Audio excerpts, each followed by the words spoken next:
എഴുത്തുകാരെന്നതിലൊക്കെ ഉപരി ഗുരുനാഥനായ, ഗുരുവായ, ആചാര്യനായ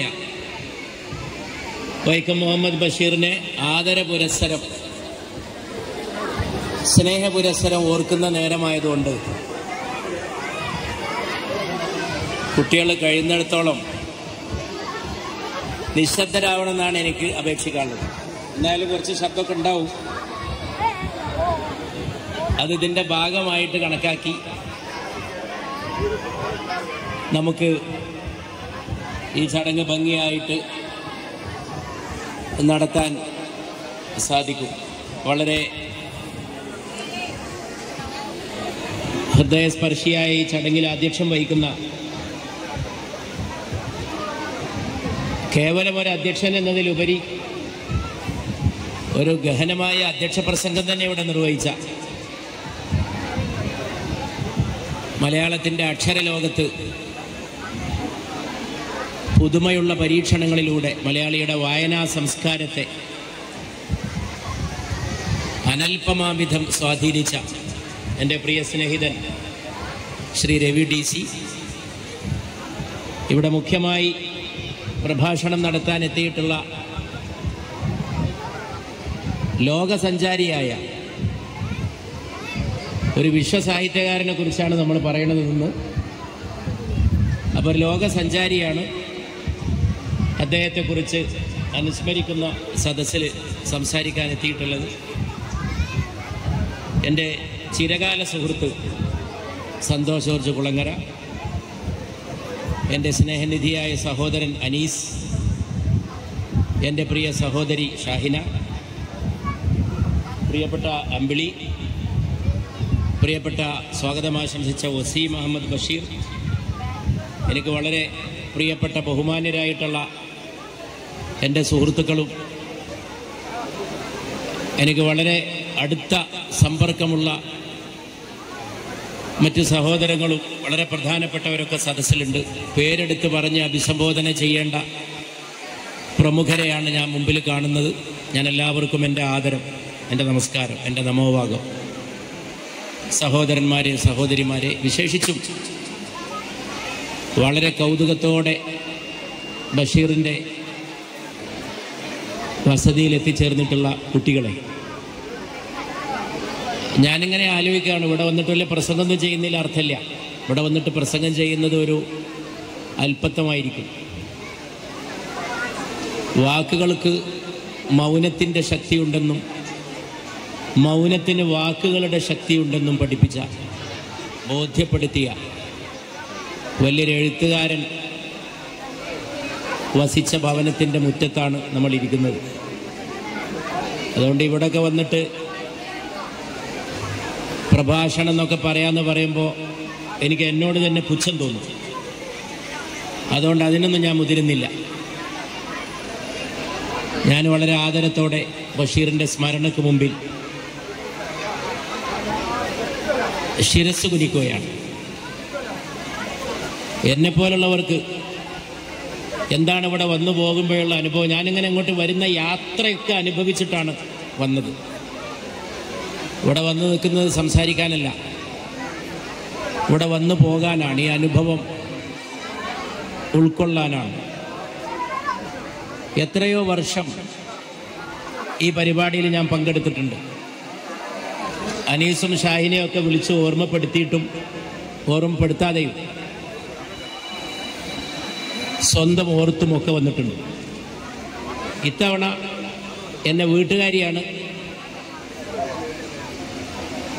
ഓർമ്മിപ്പിച്ചത്. കുടുംബം ഷാഹിനെ വിളിച്ചപ്പോൾ പറഞ്ഞു, നിങ്ങൾക്ക് ഓർമ്മയില്ലേ 5-ാം തീയതി എന്ന് പറഞ്ഞപ്പോഴാണ് ഡൽഹിയിൽ നിന്ന് എത്തി നേരെ ഉടനെ പാർലമെൻറ്റ് സമ്മേളനം കഴിഞ്ഞ ഉടനെ ആദ്യത്തെ പാർലമെൻറ്റ് കഴിഞ്ഞ് ആദ്യത്തെ ചടങ്ങിൽ പങ്കെടുക്കുന്നത് ബഷീറിൻ്റെ ഈ ചടങ്ങിൽ വളരെ സന്തോഷത്തോടെ അഭിമാനത്തോടെ എത്തിയിട്ടുള്ളത്. അങ്ങനെ പിറകോട്ടിങ്ങനെ ഓർമ്മ സഞ്ചരിക്കും. ഈ മുറ്റത്ത് വന്ന് നിൽക്കുമ്പോൾ എത്രയോ കാലം ഈ മുറ്റവുമായി ബന്ധമുള്ളവരൊക്കെ സദസ്സിലുണ്ട്. എന്നേക്കാൾ ബന്ധമുള്ളവരുണ്ട്. ഓരോരുത്തർക്കും ഓരോ ബന്ധമായിരിക്കും ബഷീറിനോട്. എല്ലാവർക്കും തോന്നും എനിക്ക് ബഷീർ എൻ്റെ സ്വന്തം എന്ന്. അങ്ങനെ ഓരോരുത്തർക്കൊരു ബഷീർ ഉണ്ട് എന്നുള്ളതാണ് യാഥാർത്ഥ്യം. അങ്ങനെ ഒരു എഴുത്തുകാരനെ കുറിച്ച് പറയാൻ വളരെ പ്രയാസമായിരിക്കും. എഴുത്തുകാർക്ക് അങ്ങനെയുള്ള വ്യക്തിബന്ധങ്ങൾ വിപുലമായിട്ട് സൃഷ്ടിക്കാൻ സാധിച്ചൊന്നും വരില്ല. അതവരുടെ കുറ്റാണോ കുറവാണോ എന്നുള്ളതിലേക്കൊന്നും ഞാൻ പ്രവേശിക്കുന്നില്ല. സാഹിത്യവും ജീവിതവും തമ്മിലുള്ള ഒരു അകൽച്ച, സാഹിത്യം ജീവിതഗന്ധിയാവണം, ജീവിതത്തിൻ്റെ ആവിഷ്കാരമാണ് സാഹിത്യം എന്നുള്ള കാര്യത്തിലൊന്നും ഒരു തർക്കമില്ല. എന്നാലും സാഹിത്യവും ജീവിതവും തമ്മിൽ അകലുണ്ട്, ഇല്ലയെന്ന് പറഞ്ഞിട്ട് കാര്യമില്ല. എന്ന പോലെ സമൂഹവും സാഹിത്യകാരന്മാരും തമ്മിലും ചിലപ്പോൾ അകലുണ്ടാവും. പക്ഷെ ആ അകലം ഏറ്റവും കുറച്ച് കൊണ്ടുവന്ന് ജീവിതവും സാഹിത്യവും തമ്മിലുള്ള അകലത്തെ ഇല്ലാതാക്കിയ ഒരു എഴുത്തുകാരൻ്റെ വീടിൻ്റെ മുറ്റമാണിത്. അപ്പോൾ ഈ വീട്ടുമുറ്റത്തിന് അന്നുള്ള പ്രത്യേകതയാണ് ഇന്നും കാണുന്നത്. അവിടെയാണ് എൻ്റെ പ്രത്യേകത. അന്നും ഇവിടെ ആളുകൾ വരും, ഇന്നും ഇവിടെ ആളുകൾ വരുന്നു. ബഷീർ മരണപ്പെട്ടു പോയപ്പോൾ, നിര്യാണം പ്രാപിച്ചൊരു പുതിയ കാലം വന്നപ്പോൾ ബഷീറിനൊരു പുതുമയോടുകൂടി ആളുകൾ വരില്ല. വളരെ സാധാരണക്കാർ അന്നും ബഷീറിനെ കാണാൻ വന്നിരുന്നു. അങ്ങനെ ഒരു എഴുത്തുകാരനെ പറ്റി ചിന്തിക്കുന്നത് വളരെ പ്രയാസമാണ്. ഞാൻ ഇന്നും രാവിലെ എൻ്റെ ലൈബ്രറിയിൽ പുസ്തകം അടുക്കി വെക്കുന്ന കൂട്ടത്തിൽ ഒരു പുസ്തകം കണ്ടിട്ടാണ് ഇറങ്ങിയത്. ആ പുസ്തകം വളരെ പ്രസിദ്ധമാണ്, ദ ഇന്റലക്ച്വൽസ്. സാമുവൽ ജോൺസന്റെ കോളിളക്കമുണ്ടാക്കിയ പുസ്തകമാണ്. ലോകത്തിലെ വലിയ എഴുത്തുകാരെ കുറിച്ചാണ് ഇത് പറയുന്നത്. ആകെ ഒരു 10 പേരെ കുറിച്ചോ മറ്റോ അവർ പറയുന്നുള്ളൂ. വലിയ എഴുത്തുകാരാണ്. ഇവർ പറഞ്ഞ മനുഷ്യത്വവും അവരുടെ ജീവിതവും തമ്മിലുള്ള അകൽച്ചയാണ് ഈ പുസ്തകത്തിലെ പ്രമേയം. അതുകൊണ്ട് ആ പുസ്തകം ഞാൻ എപ്പോഴും കാണുന്നിടത്ത് വെക്കാറുണ്ട്. അതുപോലെ ആകരുത് എന്നുള്ള നിഷ്ഠ, നമ്മൾ ഒരാളും അങ്ങനെ ആകരുത്. ഒരു പാഠപുസ്തകം എന്ന നിലക്കാണ് ഞാൻ അതിനെ കാണാറ്. അതിൽ പറയുന്ന പേരൊക്കെ ലോകത്ത് വളരെ, കേരളത്തിൽ എല്ലായിടത്തും അറിയപ്പെടുന്ന വലിയ എഴുത്തുകാരാണ്. അതിലൊരു എഴുത്തുകാരനെ കുറിച്ച് പറയുന്നുണ്ട്. ഇങ്ങനെയൊക്കെയാണ് നമുക്ക് ബഷീറിനെ മനസ്സിലാക്കാൻ നന്നായിട്ട് സാധിക്കാന്നുള്ളതുകൊണ്ടാണ് ഞാൻ ഓർക്കുന്നത്. ആ പുസ്തകത്തെ ഓർക്കും, ബഷീറിനെ ഓർക്കുമ്പോൾ. അതിലൊരു വലിയ സാഹിത്യകാരൻ, അദ്ദേഹം പ്രഭാഷണത്തിന് പോകുമ്പോൾ ആളുകൾ സ്വീകരിക്കാൻ വേണ്ടിയിട്ട് കാറിൻ്റെ ഡോറ് തുറന്നു കൊടുക്കാനായിട്ട് സ്വീകരിക്കാൻ കാത്തു നിൽക്കുന്ന സംഘാടകരായ ആതിഥേയർ മുന്നോട്ട് വരുമ്പോൾ അദ്ദേഹം മറ്റേ ഡോറിലൂടെ ഇറങ്ങുമായിരുന്നു എന്നാണ്. ജസ്റ്റ് ടു ഇൻസൾട്ട് ദം, കാത്തു നിൽക്കുന്നവരെ ഒന്ന് ഇൻസൾട്ട് ചെയ്യാൻ. ഇതിൻ്റെയൊക്കെ ചെറിയ പതിപ്പുകൾ നമ്മൾ മറ്റു പല എഴുത്തുകാരിലൊക്കെ നമ്മുടെ നാടുകളിൽ ചിലപ്പോഴൊക്കെ കേട്ടിട്ടുണ്ടാവും. ജനവാതിൽ തുറന്നിട്ട് മാത്രം തന്നെ കാണാൻ വരുന്നവരോട് സംസാരിക്കുന്ന ഒരു എഴുത്തുകാരനെ കുറിച്ച്, മലയാളക്കരയിലൊരു എഴുത്തുകാരനെ കുറിച്ച് എൻ്റെ ഒരു സുഹൃത്ത് എന്നോട് പറയണ്ടായി. കാണാൻ വേണ്ടുന്ന ക്ഷണിക്കാൻ വരുന്നവരോട് പോലും ജനവാതിൽ തുറന്നിട്ട്. അപ്പൊ അങ്ങനെയാണ് ഒരു അകൽച്ച ഉള്ളത്. ഇത് ലോകത്തെല്ലായിടത്തുള്ള ഒരു സാർവലൗകിക പ്രതിഭാസമാണെന്ന് പറയാനാണ് ഞാൻ സാമുവൽ ജോൺസന്റെ വിശ്വപ്രശസ്തമായിട്ടുള്ള ഈ പുസ്തകം ഇറങ്ങിയിട്ട് 10-20 കൊല്ലമായി കാണണം. ആ പുസ്തകം രവി ഇവിടെ ഉള്ളതുകൊണ്ട് ഞാൻ പറയാണ്, ആരെങ്കിലും മലയാളത്തിലേക്ക് പരിഭാഷപ്പെടുത്തേണ്ട ഒരു പുസ്തകമാണത്. കാരണം നല്ലൊരു വിഷയമാണ് അതിലുള്ളത്. ആളുകൾ അറിയേണ്ട ഒരു സംഗതിയും കൂടി അതിലുണ്ട്. അപ്പൊ ബഷീറിന്റെ നിര്യാണശേഷം ഉണ്ടായ ഒരു പുതുമയല്ല ഈ വീട്ടുമുറ്റത്ത് കാണുന്ന ജനക്കൂട്ടവും ആബാലവൃദ്ധം ജനങ്ങളുടെ പ്രവാഹവും. ഈ വീടിന്റെ മുറ്റത്തെ മാംഗോസ്റ്റിൻ മരച്ചുവട്ടില് ഒരു മനുഷ്യൻ ഇരിപ്പുണ്ടായിരുന്നു. പുറത്തിറങ്ങിയിട്ടാണ് ഇരിക്കുന്നത്. പുറത്തിറങ്ങുകയാണ്, വീട്ടിൽ നിന്ന് പുറത്തേക്കാണ്. എഴുത്ത് പുറത്താണ്, ജീവിതം പുറത്താണ്. ആളുകളെ കാണുന്നതൊക്കെ അവരെ കണ്ടുമുട്ടാൻ യാതൊരു പ്രയാസമില്ല. എപ്പോഴും ജനങ്ങളുമായി ഇടപഴകി ജീവിച്ചു. ഒരു സമൂഹ മനുഷ്യനായിരുന്നു ബഷീർ. ബഷീർ ഒരു സമൂഹ മനുഷ്യനായിരുന്നു, എ സോഷ്യൽ മാൻ എല്ലാ അർത്ഥത്തിലും. ബഷീറിന് ആൾക്കാർ മീറ്റിങ്ങിന് വിളിക്കാൻ വരും, അവരെ കൂടെ ഇറങ്ങിപ്പോകും, ഒരു ഔപചാരികതയും ഇല്ലാതെ. തനിക്ക് അപ്പം തോന്നുന്നത് സംസാരിക്കും. ഒരു ബഷീർ നിര്യാണം പ്രാപിക്കുന്നതിനൊരു 4 നൂറ്റാണ്ട് മുമ്പ് എറണാകുളത്തൊരു സ്വാതന്ത്ര്യ സമര സേനാനികളുടെ സമ്മേളനം ഉദ്ഘാടനം ചെയ്യാൻ പോയി. തുടങ്ങുന്നത് തന്നെ രവിയുടെ അച്ഛനെ കുറിച്ച് പറഞ്ഞുകൊണ്ടാണ്. DC ആണ് എന്നെ കൊണ്ടുവന്നത്. ഞാൻ ഈ തോന്നിയത് അപ്പം തോന്നുന്നത് സംസാരിക്കുമെന്ന് പറയാനുള്ള ബഷീറിൻ്റെ ഒരു ഔചിത്യബോധവും ബഷീറിൻ്റെ ഒരു തീർത്തും അനൗപചാരികമായ ജീവിത വീക്ഷണം.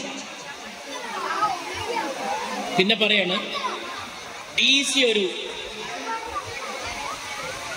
സസ്യബുക്കാണ്. ഞാൻ അങ്ങനൊന്നുമല്ല. സ്വാതന്ത്ര്യ സമര സേനാനികളുടെ സമ്മേളനം ഉദ്ഘാടനം ചെയ്യാൻ പോകുന്നത് എങ്ങനെയാണ് തുടങ്ങുന്നത്. അപ്പൊ നമുക്ക് തോന്നുന്നതൊക്കെ വിഷയം തെറ്റിപ്പോവാണ്. പക്ഷെ പിന്നെ നടന്ന ആ പ്രസംഗം ഉണ്ടല്ലോ, ഇന്നത്തേക്ക് പ്രസക്തമാണ്. അതിലൊരു വാക്കുണ്ട്, ഗോഡ്സെയുടെ തോക്കിൽ നിന്ന് അടിച്ചു വീശിയ കാറ്റാണ് ഇന്ത്യയിൽ ഇന്ന് പരക്കുന്നത്. ഒരു 10-40 കൊല്ലം മുമ്പ് ബഷീർ പറഞ്ഞ വാക്കാണത്. ഇത്ര കൃത്യതയോടെ ഇന്ത്യയെ, ഇന്ത്യയുടെ യാഥാർത്ഥ്യത്തെ, ഇന്ത്യയുടെ പിൽക്കാലത്തെ രാഷ്ട്രീയത്തെ പോലും ഒരു പ്രവചന സ്വഭാവം ഉണ്ടതില്ല. It was a prophecy. Basheer പ്രസംഗിക്കുമ്പോൾ അത് അങ്ങനെ അത്രയൊന്നും അത് പരന്നിട്ടില്ല. ആ കാറ്റുണ്ട്. അതിന് പിന്നെ പറയുന്നുണ്ട്, ഒരു മനുഷ്യനെ ഗാന്ധിയെ വെടിവെച്ച് കൊന്നു. ഓ, വലിയ കഷ്ടമായിപ്പോയി. കുറച്ചാൾക്കാരെ കൂടി കൊല്ലായിരുന്നു. ബഷീർ പറയണം, ജവഹർലാൽ നെഹ്റു, മൗലാന ആസാദ്, രാജേന്ദ്ര പ്രസാദ്, അംബേദ്കർ, സുഭാഷ് ചന്ദ്രബോസ്, ഇത്രയും പേര് എണ്ണി പറഞ്ഞു. ഒരു സുവർണാവസരം പാഴാക്കി. എത്ര ശക്തമായിട്ടാണ് അവരും കൂടി കൊല്ലായിരുന്നു. ഇതാണ് സ്വാതന്ത്ര്യ സമര സേനാനികളുടെ. DC പറഞ്ഞു, ഞാൻ ഉദ്ഘാടനം ചെയ്തെന്ന് എന്നും പറഞ്ഞിട്ടാണ്. പിന്നെ ഒരു പ്രസംഗത്തിന് പോകുമ്പോൾ അവിടെയും ആ യാഥാർത്ഥ്യങ്ങളെ ഉൾക്കൊണ്ടുകൊണ്ട് എത്രമാത്രം തനിമയോടെയാണ് ഈ മനുഷ്യൻ സംസാരിച്ചത്, എത്രമാത്രം ഇങ്ങനെ ജീവിച്ചുവെങ്കിൽ പിന്നെ എഴുതി എന്നുള്ളതല്ല പ്രശ്നം. തനിമയോടെ എഴുതി കഥാപാത്രങ്ങളെ ബഷീർ നിർമ്മിക്കല്ലേ. പാത്ര സൃഷ്ടി എന്ന് നിരൂപകർ പറയുന്നൊരു വാക്ക് ബഷീറിന് അത്ര ചേരൂല എന്നാണ് എൻ്റെ ഒരു എളിയ അഭിപ്രായം. ബഷീർ അങ്ങനെ കഥാപാത്രങ്ങളെ സൃഷ്ടിച്ചിട്ടില്ല, കണ്ടെടുക്കുകയാണ് ചെയ്തത്. ഒരു വലിയ കലാകാരൻ കണ്ടെടുക്കുന്നവനാണ്. സൃഷ്ടിക്കുക എന്ന് പറഞ്ഞാൽ ഇല്ലാത്ത ഒന്നിനെ ഉണ്ടാക്കലല്ലേ. ഇല്ലാത്ത ഒന്നിനെ ഉണ്ടാക്കിയാൽ അതെങ്ങനെയാണ് റിയൽ ലൈഫാവുക?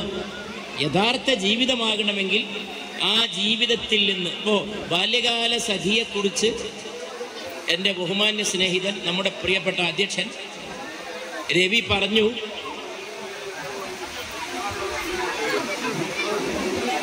MP പോൾ ആ പുസ്തകത്തെക്കുറിച്ച് നടത്തിയ നിരൂപണം പ്രസിദ്ധമായി എന്ന് പറഞ്ഞു. ആ വാചകത്തെ ഞാൻ പറഞ്ഞില്ല, മിക്കവാറും എല്ലാവർക്കും അറിയണതായിരിക്കും. പക്ഷെ ഞാൻ ആ വാചകം ഒന്ന് ഓർത്തു പോകണം. ജീവിതത്തിൽ നിന്ന് പറിച്ചെടുത്താന്നോ ഒരേടാണ് ബാല്യകാല സഖി. സാഹിത്യ സൃഷ്ടിയായിട്ടല്ല, ഞാനീ പറഞ്ഞ സംഗതിയാണ് MP പോള് പറയണത്.